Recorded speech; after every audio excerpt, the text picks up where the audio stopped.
What's up, my friends? The time has come for another video, and this one is going to cover a redemption song, so prepare to emancipate yourselves from mental slavery. We're going to take a look at the new r188 Axis Micro, along with its tiny brother, the Axis Micro Nano.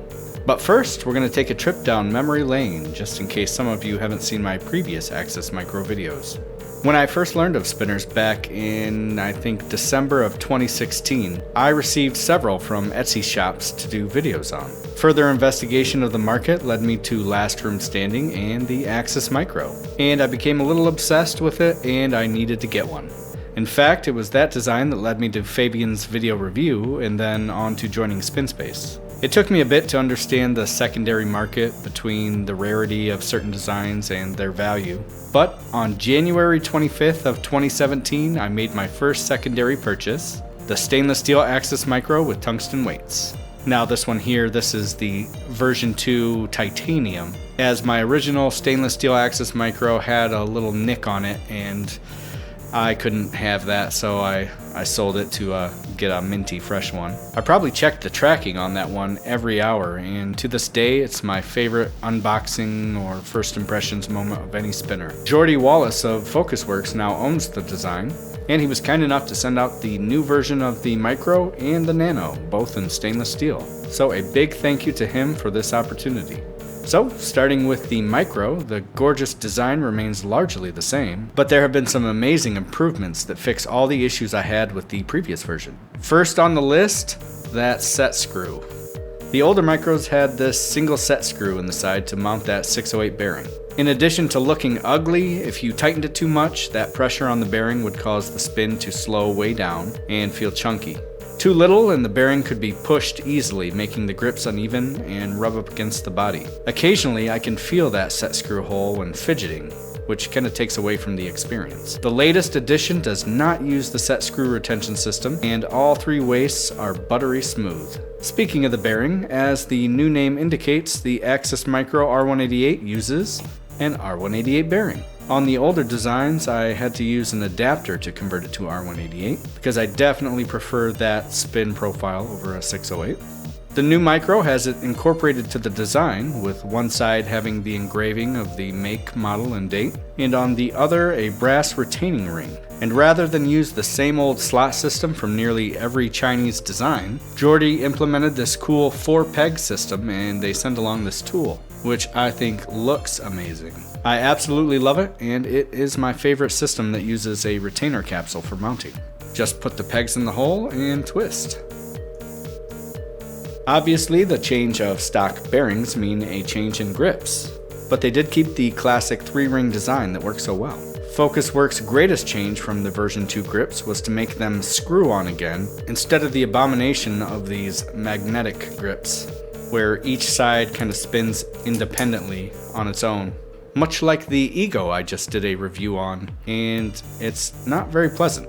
Jordy made some terrific improvements on this r188 version, and it is easily the best of all versions.